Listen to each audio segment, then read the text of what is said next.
নমস্কার। কে না টাকা সঞ্চয় করতে চায় বলুন? সে যে কেউ হোক, কোনো চাকরিজীবী হোক, অবসরপ্রাপ্ত কর্মচারী হোক বা সাধারণ ভারতীয় নাগরিক হোক। এখন প্রশ্ন হলো, যখন এই অর্থ সঞ্চয় করতে যাই তখন এই তিনটি বিষয় বা তিনটি কথা আমাদের মাথায় আসে। এক নম্বর কি, সঞ্চিত অর্থে বেশি সুদ পাবো যাতে বেশি রিটার্ন পাই। দু নম্বর কি, সঞ্চিত অর্থে ইনকাম ট্যাক্সে ছাড় পাবো তো। তিন নম্বর কি, ম্যাচুরিটির পর যে সুদ পাবো তার উপর ট্যাক্স দিতে হবে না তো।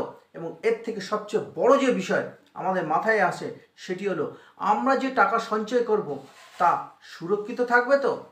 আজকে আমি তিনটি সঞ্চয়ের কথা বলবো, যেখানে আগে তিনটি সুবিধা তো পাবেনই, সাথে সাথে আপনার টাকা সুরক্ষিত থাকবে। চলুন শুরু করা যাক আজকের আলোচনা। আপনারা সকলেই জানেন যে পোস্ট অফিস সঞ্চয়ের এমন একটা জায়গা যেখানে টাকা সম্পূর্ণরূপে সুরক্ষিত থাকে। এখানে টাকা সঞ্চয় করলে কোনো ভয় নেই। এক নম্বর কি, পাবলিক প্রভিডেন্ট ফান্ড, পিপিএফ। পিপিএফে টাকা সঞ্চয় করা খুবই লাভজনক। পিপিএফ অ্যাকাউন্ট খুলে সকলেই টাকা সঞ্চয় করতে পারি। বর্তমানে সুদের হার 7.1।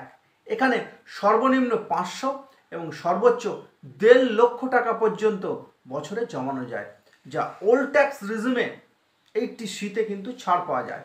এবং ম্যাচুরিটির পর যে সুদ পাওয়া যায় তা কিন্তু সম্পূর্ণরূপে ট্যাক্স ফ্রি।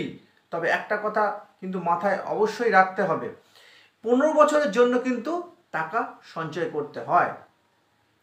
দু নম্বর কি, সুকন্যা সমৃদ্ধি যোজনা। এই প্রকল্পটি কন্যা সন্তানদের জন্য।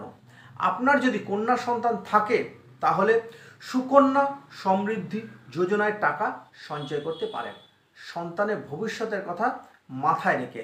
বর্তমানে এই প্রকল্পের সুদের হার 8.2%, অর্থাৎ খুব বেশি সুদের হার, 8.2%। আপনি যদি এই প্রকল্পে কন্যা সন্তানের জন্য টাকা সঞ্চয় করেন তাহলে ট্যাক্সে ছাড় পাবেন, অর্থাৎ যে টাকা সঞ্চয় করছেন সেই টাকা কিন্তু ট্যাক্সে ছাড় পাবেন। সাথে সাথে ম্যাচুরিটির সময় যে সুদ হবে তা সম্পূর্ণভাবে কিন্তু ট্যাক্স ফ্রি। ও হ্যাঁ, তবে একটা কথা কিন্তু মাথায় রাখতে হবে, কন্যা সন্তানের 21 বছর না হলে কিন্তু আপনারা টাকা তুলতে পারবেন না। অর্থাৎ কন্যা সন্তানের জন্য কিন্তু আপনি ওই টাকা তুলে কন্যা সন্তানের জন্য খরচ করতে পারবেন না 21 বছর যতক্ষণ না তার বয়স হচ্ছে। বছরে 250 টাকা করে সর্বনিম্ন এবং সর্বোচ্চ 1.5 লক্ষ টাকা পর্যন্ত কিন্তু এই প্রকল্পে জমা করা যায়।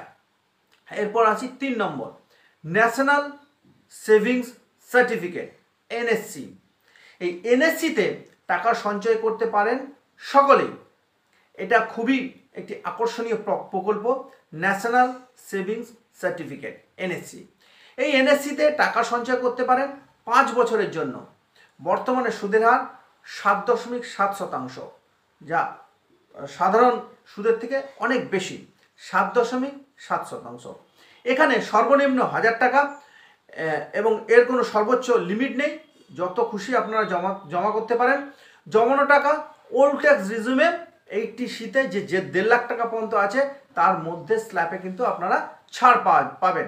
এবং ম্যাচুরিটির সময় যে সুদ হয় এই টাকার তা কিন্তু সম্পূর্ণরূপে ট্যাক্স ফ্রি।